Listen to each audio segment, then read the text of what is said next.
الصلاۃ والسلام علیک یا رسول اللہ، الصلاۃ والسلام علیک یا حبیب اللہ وعلی آلک و اصحابک یا نور اللہ صلی اللہ تعالی علیہ وآلہ وسلم۔ معزز ناظرین، معزز سامعین اکرام، آج مومن کی نماز کتاب کی تیسری قسط میں آپ سب کے سامنے پیش کرنے جا رہا ہوں، ملاحظہ فرمائیں۔ اس سے پہلے آپ سے گزارش کرتا ہوں کہ مکمل آواز سنیں آپ اور مکمل مسئلہ کو سمجھنے کی کوشش کریں، ساتھ ہی ساتھ اسے زیادہ سے زیادہ لوگوں تک پہنچائیں، اور جو نئے ممبران، ہمارے نئے احباب جو اس ویڈیو کو دیکھ رہے ہیں، ان سے گزارش ہے کہ ہمارے چینل کو سبسکرائب کریں اور بیل آئیکن بھی دبا لیا کریں، تاکہ جب بھی میں یہ مسائل کی ویڈیوز اپلوڈ کروں تو نوٹیفیکیشن آپ تک پہنچ جائے۔ تو معزز سامعین اکرام، پڑھ لیں درود پاک صلی اللہ علیہ نبی المی صلی اللہ وسلم علیک یا رسول اللہ صلی اللہ تعالی علیہ وسلم۔ ہمارے بہت سے مومن بھائی پابندی سے نماز تو پڑھتے ہیں، لیکن نماز کے مسائل سے بالکل واقفیت نہیں رکھتے۔ نماز کے شرائط، فرائض، واجبات، سنن و مستحبات کیا ہیں؟ کن باتوں سے نماز فاسد ہو جاتی ہے؟ سجدہ سہو کرنا کب لازمی ہے؟ نماز کن باتوں سے مکروہ تحریمی واجب الاعادہ ہوتی ہے؟ وغیرہ وغیرہ ضروری اور لازمی احکامات سے یک لخت غافل اور بے خبر ہوتے ہیں، اور اپنے طور سے نماز پڑھتے ہیں۔ کچھ لوگ نماز پڑھتے ہیں تب جلدی جلدی میں رکوع و سجود وغیرہ کرتے ہیں اور نماز کے ارکان ادا نہیں کرتے، لیکن وہ اس کی طرف مطلق توجہ نہیں دیتے اور اپنے گمان میں نماز صحیح ادا ہونے کا خیال کرتے ہیں۔ اس طرح پڑھی جانے والی نماز ناقص، ادھوری اور ناقابل توجہ ہے۔ اس طرح پڑھی جانے والی نماز سے کوئی فضیلت حاصل نہیں ہوتی، لہٰذا ہم پر لازمی ہے کہ ہم نماز کو صحیح طریقے سے پڑھیں، اور نماز صحیح طریقے سے تبھی پڑھی جائے گی جب نماز کے مسائل سے واقفیت ہوگی۔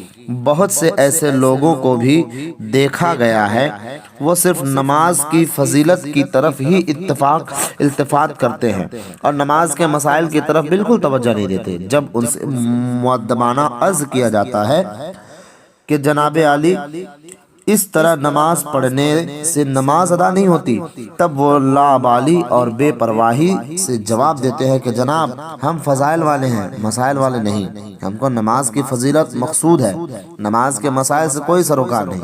اس طرح کے غیر ذمہ دارانہ جواب دے کر نماز کے مسائل کی واقفیت حاصل کرنے سے قصداً اعراض و انحراف کرتے ہیں۔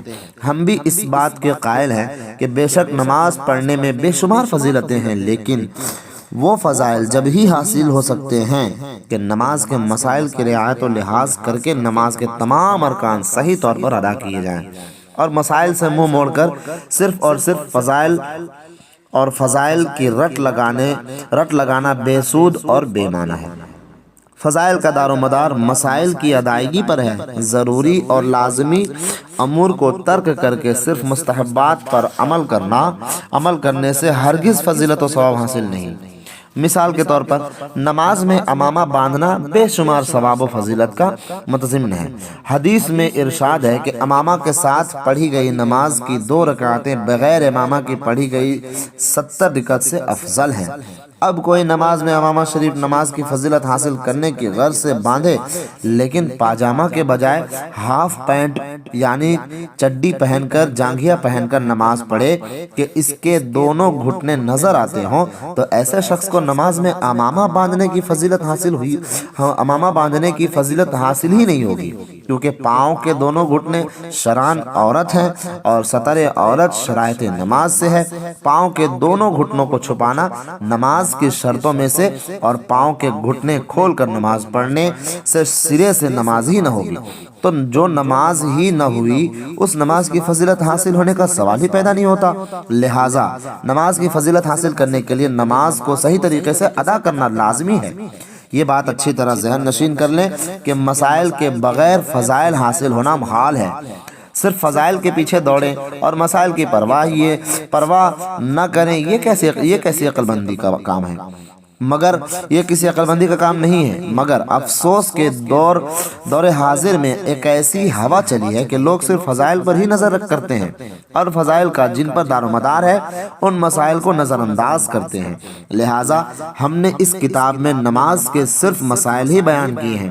نماز کے فضائل پر مشتمل کتابیں تو وافر تعداد میں فراہم ہو رہی ہیں، لہٰذا ان فضائل کا اعادہ اس کتاب میں ترک کر کے نماز کے ارکان اور اس سے متعلق مسائل بالتفصیل بیان کر دیے ہیں، تاکہ ہمارے مومن بھائی اور بہن نماز کے مسائل کی ضروری اور لازمی واقفیت حاصل کریں، مسائل کی ضروری اور لازمی علم حاصل کریں اور اپنی نمازیں صحیح طور پر ادا فرمائیں۔ ایک اہم بات ضرور یاد رکھیں کہ ہر شخص اپنے گمان میں اپنی نماز کو صحیح طور پر ادا کرتا ہے، لیکن کیا واقعی اس کی نماز صحیح اور ٹھیک ادا ہوتی ہے؟ اس کا فیصلہ اس کتاب کے مطالعہ کے بعد ہر شخص اپنے طور پر کر لے۔